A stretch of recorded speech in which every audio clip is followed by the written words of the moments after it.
ಸದಾ RSSನ ದೂಷಣೆ ಮಾಡೋದನ್ನೇ ನಿತ್ಯ ಕಾಯಕ ಮಾಡಿಕೊಂಡಿರುವಂತಹ ಪ್ರಿಯಾಂಕಾ ಗೃಹ ಸಚಿವರಾಗಿದ್ದಾರೆ. ಹಾಗಾಗಿ ನಮಗೆ ಇದು ಒಂದು ಸುರಕ್ಷಿತ ನೆಲೆ ಕರ್ನಾಟಕ ಅಂತ ಅವರಿಗೆ ಮನಗಂಡಿದ್ದಾರೆ.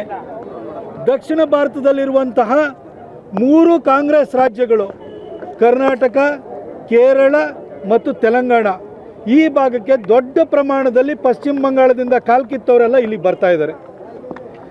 ಅದರಲ್ಲೂ ವಿಶೇಷವಾಗಿ ನಮ್ಮ ಮೈಸೂರಿಗೆ, ನಮ್ಮ ರೈಲ್ವೆ ಸ್ಟೇಷನ್ಗೆ ದಂಡಾಗಿ ಹಿಂಡಾಗಿ ಅಕ್ರಮ ಬಾಂಗ್ಲಾ ವಲಸಿಗರು ಬರ್ತಾ ಇದ್ದಾರೆ ಅನ್ನೋದು ಕಳೆದ 1 ತಿಂಗಳಿಂದಲೇ ಮಾಹಿತಿ ಇದೆ. ಅದ್ರ ಬಗ್ಗೆ ವಿಡಿಯೋಗಳು ಬಂದಿದ್ದಾವೆ.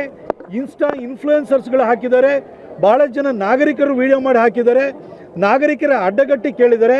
ಈ ಎಲ್ಲ ಘಟನೆ ನಡೀತಾ ಇದ್ರೂ ಕೂಡ ಗೃಹ ಸಚಿವರು ಮಾತ್ರ ಬರೀ RSSನ ಪ್ರತಿನಿತ್ಯ ಕೂಡ ರಿಜಿಸ್ಟ್ರೇಷನ್ ಮಾಡ್ಕೊಂಡಿದ್ರಾ ಇಲ್ವಾ ಅಂತ ಕೇಳೋದನ್ನೇ ಮಾಡ್ತಾ ಇದ್ದಾರೆ.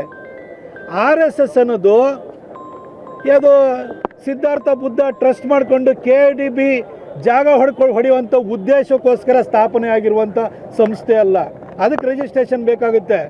6 ಎಕರೆ KDB ಜಮೀನು ಹೊಡಿಬೇಕು ಅಂದರೆ ಅಂಥ ಸಂಸ್ಥೆಗಳು ರಿಜಿಸ್ಟ್ರೇಷನ್ ಮಾಡಿಕೊಂಡು ಸುಳ್ಳು ದಾಖಲೆಗಳನ್ನು ಕೊಟ್ಕೊಂಡು ಭೂಮಿಯನ್ನು ಪಡ್ಕೊಳ್ತಾರೆ. ಆದರೆ RSS ಇರೋದು ಸಮಾಜ ನಿರ್ಮಾಣಕ್ಕೆ ಬಂದಿರುವಂಥ ಸಂಸ್ಥೆ.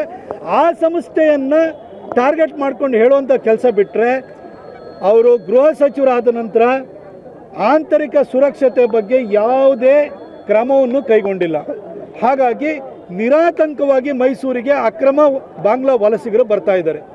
ಇದನ್ನು ನಮ್ಮ ಹಿಂದೂ ಪರ ಸಂಘಟನೆಗಳಾಗಿರುವಂತಹ ಬಜರಂಗ ದಳ, ವಿಶ್ವ ಹಿಂದೂ ಪರಿಷತ್ತು, ಜಾಗರಣ ವೇದಿಕೆಯ ನಮ್ಮ ಕಾರ್ಯಕರ್ತರು, ನಮ್ಮ ನಾಯಕರುಗಳು ರೈಲ್ವೆ ಸ್ಟೇಷನಿಗೆ ಹೋಗಿ ಅವ್ರನ್ನ ಹಿಡಿದು ಅವ್ರ ಹತ್ರ ಒಂದೇ ಥರನಾದಂಥ ಅಡ್ರೆಸ್ ಇರುವಂತಹ, ಒಂದೇ ಡೇಟ್ಗಳು ಮತ್ತು ಇಯರ್ಗಳನ್ನು ಹೊಂದಿರುವಂತಹ ಅಡ್ರೆಸ್ಗಳಿರುವಂತಹ ನಕಲಿ ಆಧಾರ್ ಕಾರ್ಡ್ಗಳನ್ನು ಆಧಾರ ಸಮೇತವಾಗಿ ಹಿಡಿದು ಪೊಲೀಸರಿಗೆ ಒಪ್ಸೋಕೆ ಹೋದರೆ ನೀವ್ಯಾರೀ ಚೆಕ್ ಮಾಡೋದಕ್ಕೆ?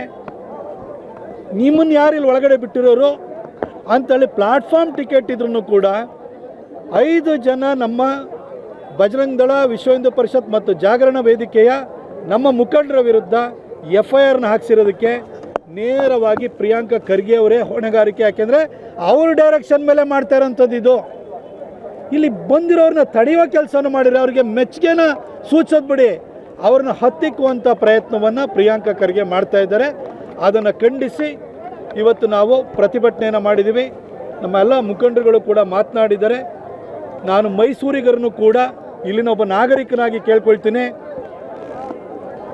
ಪ್ರಿಯಾಂಕಾ ಖರ್ಗೆ ಅಂತಹ ಗೃಹ ಸಚಿವರು ಇರುವಾಗ, ಬ್ರದರ್ಸು ಅಂತ ಕರೆಯುವಂಥ DK ಶಿವಕುಮಾರ್ ಮುಖ್ಯಮಂತ್ರಿ ಸ್ಥಾನದಲ್ಲಿರುವಾಗ ಈ ಥರ ಅಕ್ರಮ ವಲಸಿಗರು ನಿರಾತಂಕವಾಗಿ ಬರ್ತಾನೆ ಇರ್ತಾರೆ.